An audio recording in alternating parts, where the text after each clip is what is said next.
A cylinder is sealed with a piston that contains ideal gas.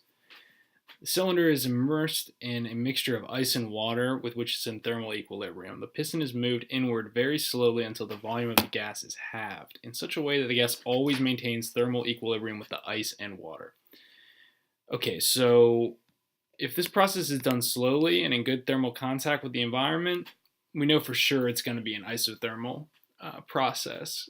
Um, so let's just think about what's actually going on with the piston itself. So we start out here, and it says that the piston is going to be moved inward until the volume of the gas is halved. All right, so let's draw where it winds up. Okay, so right there at 2. So let's see. So there's going to be pressure or forces on each side. So we know there's going to be force from the gas from the inside pushing up, and there's going to be force from the surroundings on the outside pushing down. And so let's start to solve our problem. So we can sketch a PV diagram, and so we know that if we're in thermal equilibrium, delta ETH is going to equal 0.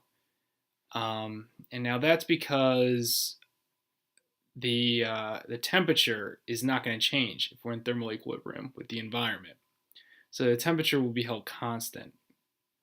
And now we can know for sure that delta ETH is dependent on temperature, because we can look at our equation sheet, our quantitative relationship sheet, and it'll tell us that that ETH equals NK average.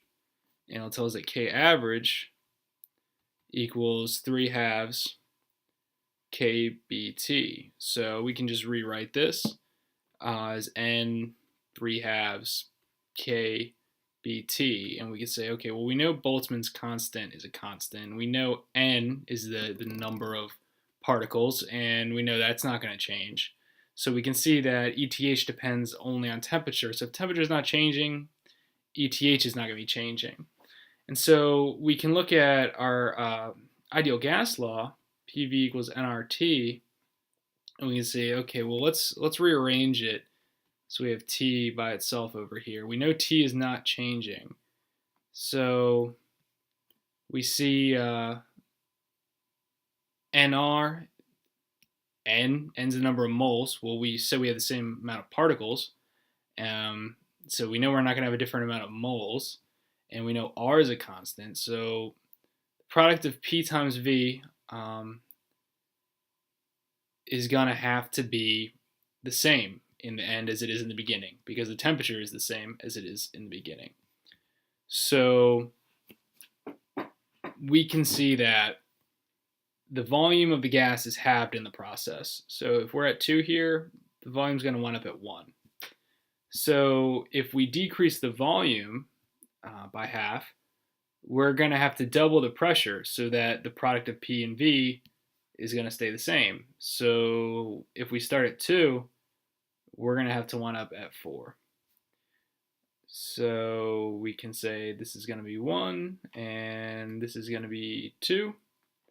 And we can draw in our line, it'll be along an isotherm, and we know there's going to be like a inverse relationship, and so that'll continue kind of like that. And now let's work on these problems. So the work done on the gas.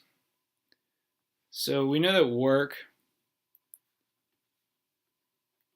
equals force times distance cosine theta.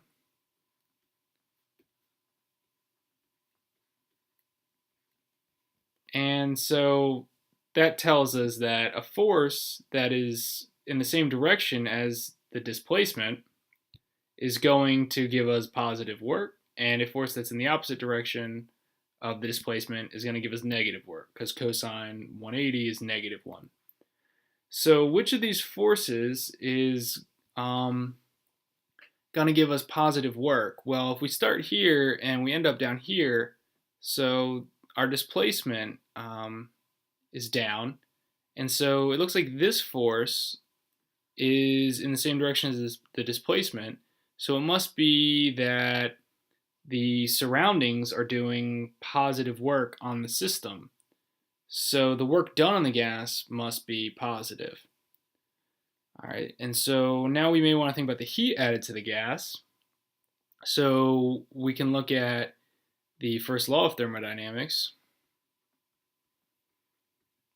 And we already know for sure that work is positive. So if we have positive work, but we have a delta ETH of 0, then it must be the case that Q is negative for us to get a sum of 0. And so, of course, we know that the change in thermal energy is 0 because this is an isothermal process, and we can look at our work down here to prove it to ourselves. And that should be all for this one.